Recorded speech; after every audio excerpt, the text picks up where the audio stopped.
நண்பர்களே, இப்போ நம்ம செய்ய போகிறது இனிப்பு கொழுக்கட்டை. அரிசி மாவில் இனிப்பு கொழுக்கட்டை செய்ய போகிறோம். அதுக்கு தண்ணி ஊற்றி கொஞ்சம் தண்ணி சூடான உடனே கடலப்பருப்பு போட்டு வேக வச்சுக்கணும்.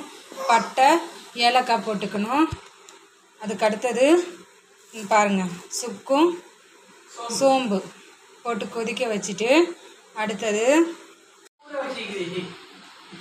சின்ன சின்னதாக அரிசி மாவு உருட்டி வச்சு தண்ணி கொதித்த பிறகு இதில் போட்டுக்கலாம். இது எல்லோரும் சாப்பிட்லாம். பசங்க ரொம்ப விரும்பி சாப்பிடுவாங்க இனிப்பு கொழுக்கட்டைன்னா. நண்பர்களே, இது கொஞ்சம் பாதி வெந்துட்ட பிறகு தான் நம்ம சர்க்கரை போடணும். அதுக்கு முன்னாடி போட்டிங்கன்னா வேகாது. அதனால் இப்போ நல்லா வெந்துட்டு இருக்குது.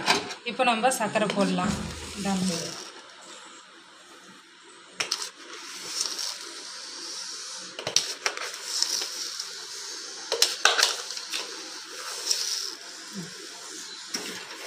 ஸ்பூன் நெய் போட்டுக்கோங்க. இங்கே பாருங்கள், கொஞ்ச நேரம் இருந்து இறக்கலாம். அவ்வளோதான்.